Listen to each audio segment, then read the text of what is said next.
नमस्कार दोस्तों, कैसे हैं आप सब। तो उम्मीद करता हूँ सब ठीक है आप लोग। और आज मैं एक नया वीडियो लेके आया हूँ बैंक अकाउंट फ्रीज के ऊपर। तो इस वीडियो में हम लोग बात करेंगे कि आपका अकाउंट अगर फ्रीज हो रहा है, ये क्यों फ्रीज हो रहा है और फ्रीज होने से कैसे बचा सकते हैं अपने बैंक अकाउंट को, और फ्रीज होने के बाद आप क्या कर सकते हो। और इसके साथ साथ हम उन भाइयों का भी कमेंट लेंगे जो मेरे प्रीवियस वीडियो में उन्होंने कमेंट किए थे। बहुत सारे सवाल है उनके, तो उसी सवाल का जवाब हम आज देने की कोशिश करेंगे। ठीक है, तो वीडियो को पूरा देखिए और मैं उम्मीद करता हूँ कि वीडियो को आपको पसंद आएगा। तो बहुत सारे मेरे भाई ने सब्सक्राइब किए हैं, तो उनको बहुत बहुत धन्यवाद, दिल से शुक्रिया। और मैं चाहता हूँ कि आप वीडियो को लाइक करें और हमारे छोटे से चैनल को आप सब्सक्राइब करिए। अगर आप लोग सब्सक्राइब करेंगे तो चैनल को ग्रो करने में मदद करेंगे। तो हमारे बहुत सारे वैसे भाई हैं जिनका बैंक अकाउंट फ्रीज हो चुका है। तो आपको भी पता होगा कि मेरा भी अकाउंट फ्रीज हुआ था। लगभग 3 महीने में मैंने पूरा बहुत सारे लोगों से बात किया, इसके बाद पुलिस स्टेशन में मैंने विज़िट किया, वकीलों से बात किया। तो इन सारे जो मेरा एक्सपीरियंस है किस तरह से इसके बाद मैंने अकाउंट को अनफ्रीज करवाया, तो आप देख सकते हैं मेरा वीडियो मैंने ऑलरेडी अनफ्रीज करवा चुका हूँ। तो ये सारा डिटेल्स मैं आप लोगों के साथ शेयर करूँगा। तो मैं उम्मीद करूँगा मेरे एक्सपीरियंस में अगर थोड़ा सा भी आपको हेल्प मिले तो आप अपने अकाउंट को अनफ्रीज कर सकते हैं। तो इसलिए वीडियो को शुरू करते हैं। आजकल बैंक अकाउंट बहुत ज़्यादा फ्रीज हो रहा है, ये साइबर क्राइम की वजह से हो रहा है। ठीक है, तो साइबर क्राइम कोई और करता है, भरता कोई और है। तो ऐसा ही हो रहा है। तो मेरे साथ भी ऐसा ही हुआ था। तो मैंने किसी का 40 रुपये पेमेंट लिया था, इसकी वजह से मेरा अकाउंट को पूरा ब्लॉक कर दिया गया। तो ऐसा नहीं है कि आप मेरा जो 40 रुपये है उसको लीन किया जाए या तो बाकी अमाउंट तो हम यूज़ कर सकते हैं, ऐसा भी नहीं किया था। मेरा अकाउंट को पूरा फ्रीज़ कर दिया गया था। तो आप लोगों के साथ भी शायद ऐसा ही हुआ होगा। होल्ड लगना अलग बात है और फ्रीज, पूरा अकाउंट को फ्रीज करना, ये दोनों अलग अलग सिचुएशन है। अगर आपका पूरा अकाउंट होल्ड हो चुका है तब आप स्टेप ले सकते हो कि आपका जो अकाउंट है इसे अनफ्रीज करवाने के लिए, और आपका जो होल्ड लगा हुआ अमाउंट है, डिस्प्यूट अमाउंट है, इसे रिलीज़ करवाना। मैं तो मेरा जितना एक्सपीरियंस से मैं बता रहा हूँ आपको, बहुत मुश्किल है। क्योंकि जो डिस्प्यूट अमाउंट है ये कोई आपका ये जो है रिलीज़ नहीं कर सकता है जब तक जो इन्वेस्टिगेशन है, जो केस चल रहा है, तो ये केस जब तक ख़त्म ना हो जाए और ये जिसने क्राइम किया है उसके साथ आपका कोई लेना देना नहीं है, तब तक के लिए ये होल्ड रहेगा ही रहेगा। तो मेरे सिचुएशन में ऐसा ही हुआ था कि मेरा अकाउंट में 40 रुपये आया था और मेरा पूरा अकाउंट को फ्रीज कर दिया गया। तो लेकिन मैंने जो अनफ्रीज करवाया है, जो 40 रुपये, उसको होल्ड रख के, मतलब उसको लीन करने के बाद ही बाकी जो अमाउंट है उसको मैंने अनफ्रीज करवाया था। ठीक है, तो आरबीआई से कैसे करवाएंगे उसको भी मैं आपको बताऊंगा। ठीक है, तो ये आने वाले वीडियो में हम बताएंगे, क्योंकि एक ही वीडियो में सब कुछ नहीं बता सकते हैं।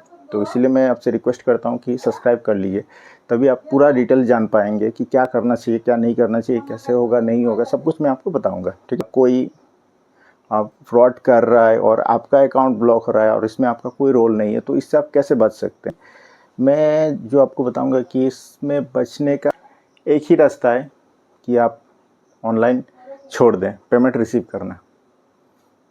क्योंकि आप कोई अननोन पर्सन से अगर पेमेंट लेते हैं, या फिर आप कोई गेमिंग ऐप से भी पेमेंट लेते हैं, या फिर आप ट्रेडिंग करते हैं, तो इसे ट्रेडिंग प्लेटफॉर्म से ट्रेडिंग करते हैं, जिसका पैसा आप ले लेते हो और वो पैसा किसी मतलब साइबर फ्रॉड का हो या फिर उस पैसे में कोई केस लगा हो, तो उस पैसा अगर आपके पास आ चुका है तो 100% आपका अकाउंट तो ब्लॉक होना ही है। अगर केस हुआ है तो, अगर केस नहीं हुआ है तो कोई बात नहीं, चलता रहेगा।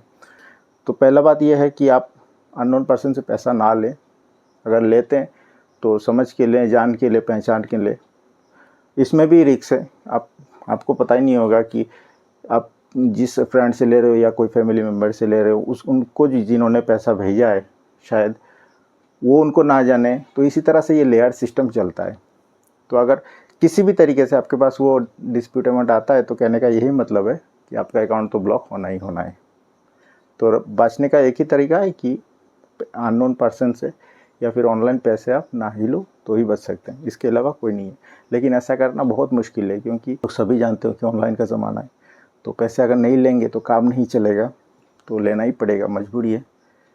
हो सके जितना बच सकते हैं उतना तो हम लोग बच सकते हैं। ठीक है, तो ये हो। अब बात ये आता है कि मैंने जो आरबीआई से अपना अकाउंट को अनफ्रीज करवाया है, ठीक है, तो मैंने कैसे करवाया है। तो पहले तो मैं देखिए बैंक में कांटेक्ट करता हूँ। बैंक में कांटेक्ट करने के बाद मैं बैंक से यही बोल रहा था कि देखिए सर, मेरे पूरे पैसे में कोई डिस्प्यूट नहीं है। अगर मेरे अकाउंट में अगर 1000 है, 2000 है, 10 है, ठीक है, तो पूरा पैसे में तो मेरा डिस्प्यूट नहीं है। मेरा जो डिस्प्यूट अमाउंट है ये 40 है। आपका कोई डिफरेंट अमाउंट भी हो सकता है। तो मैं उनसे यही रिक्वेस्ट कर रहा था कि आप डिस्प्यूट अमाउंट को होल्ड कर सकते हो, आप बाकी अमाउंट को तो रिलीज़ करिए ताकि मैं यूज़ कर सकूँ। तो यही बात मैंने उनको समझाया था, लेकिन वो लोग कर नहीं रहे थे। तो आखिर में मैंने ये जो है यही बात मैं आरबीआई को मेल के द्वारा देता हूँ। तो आरबीआई कंप्लेंट रजिस्टर करता है। इसके बाद आरबीआई भेजता है नोटिस भेजने के बाद बैंक की तरफ से मेरा अकाउंट जो है ये अनफ्रीज होता है। डिस्प्यूट अमाउंट को आप रिलीज़ नहीं कर सकते हैं, बहुत मुश्किल है। आप अगर कोर्ट में भी जाते हो तब भी जो मजिस्ट्रेट हैं, जो जज साहब रहेंगे, वो भी आपका जो डिस्प्यूट अमाउंट है उसको रिलीज़ करने का परमिशन नहीं देगा। कभी मेरा कहने का यही मतलब था कि आपके अकाउंट में जो डिस्प्यूट अमाउंट आ चुका है वो डिस्प्यूट अमाउंट तो आप अनफ्रीज नहीं कर सकते। आपका जो बाकी का पैसा है उसे आप अनफ्रीज कर सकते हो यूज़ करने के लिए। ये आपको बैंक से परमिशन करवाना होता है। बैंक में जाकर लेटर दे के उनसे बात करके करवाना होता है। अगर बैंक नहीं करता है तब जाके आप आरबीआई में कंप्लेंट दे सकते हैं, ठीक है। आरबीआई को इंटरवेंशन के लिए एक मेल दे सकते हैं। तो ये सारा डॉक्यूमेंट्स उनको सबमिट करना पड़ेगा और मेल करना पड़ेगा। इसके बाद आरबीआई आपको हेल्प करेगा, बिल्कुल करेगा, ठीक है। लेकिन डिस्प्यूट अमाउंट के ऊपर नहीं, मैं बार बार एक ही बात कर रहा हूँ, डिस्प्यूट अमाउंट आप कभी भी नहीं निकाल सकते हैं जब तक ये केस सॉल्व नहीं हो जाता है, ठीक है। बहुत सारे भाई ने मुझे कमेंट किया है, ठीक है, तो कुछ कमेंट मैं ले लेता हूँ। एक भाई जो है मेरा विनोद राजपूत जी ने कमेंट किया है, सर मेरा बैंक अकाउंट फ्रीज है 188 रुपीज़ के लिए, सेकेंड लेयर में, मतलब 2 लेयर में। सर मेरा हेल्प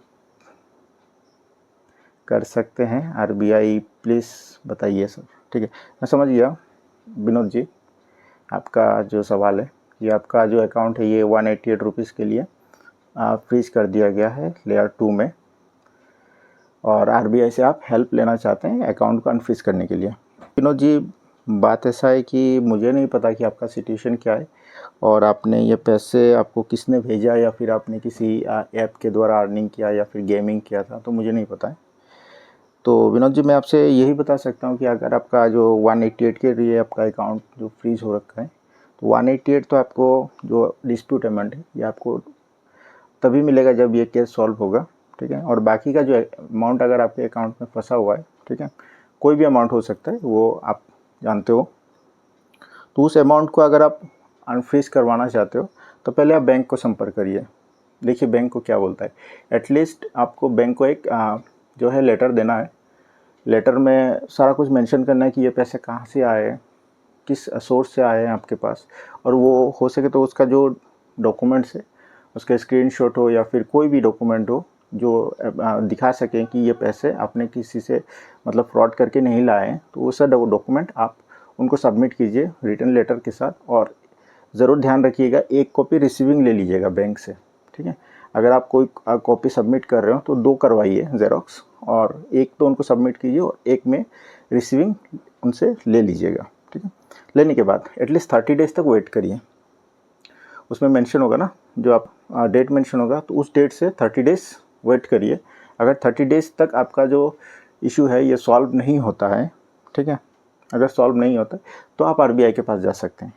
आरबीआई में जाके आप आरबीआई का जो ईमेल आईडी है, मेल आईडी पे आप मेल कर सकते हो कि जो आपका मेल होगा, तो ये मेल इस बेसिस पे होगा कि सर मेरा जो पैसे हैं मैं इस सोर्स से मेरे पास आया हुआ है और मेरा क्राइम से कोई लेना देना नहीं है, ठीक है, और जो मेरे पास पैसे है इसके सबूत ये है, ये प्रूफ ये है, मैं आपको सब शेयर कर रहा हूँ। तो काइंडली आपसे रिक्वेस्ट है कि आप मेरा जो डिस्प्यूट अमाउंट है उसे होल्ड रख के बाकी अकाउंट को रिलीज़ करने के लिए आप मुझे हेल्प करें। इसी बेसिस पे होगा, ठीक है। आरबीआई के पास जाइए, मैं उम्मीद करता हूँ आपका प्रॉब्लम सॉल्व हो जाएगा, ठीक है। और एक कमेंट मैं ले लेता हूँ, ठीक है। एक मैं कमेंट ले रहा हूँ। जसवंत सिंह ने लिखा है कि thanks for sharing information with proof. Okay, thank you आपको भी वीडियो देखने के लिए और कमेंट करने के लिए। तो इसी तरह से आप लोग प्यार दीजिए वीडियो में, ठीक है। सब्सक्राइब करिए ज़रूर, और मैं उम्मीद करूँगा कि आप लोग लाइक करेंगे, ताकि और भी जो ये हमारे भाई हैं जिनका अकाउंट फ्रीज़ है और वो परेशानी में है, तो उन तक ये वीडियो पहुंच सके। सब्सक्राइब करिए ताकि हम लोग आपको मदद कर सकें और आपके अकाउंट को भी अनफ्रीज होने में हम लोग हेल्प कर सकें, ठीक है। तो आज के लिए बस इतना ही। वीडियो देखने के लिए धन्यवाद।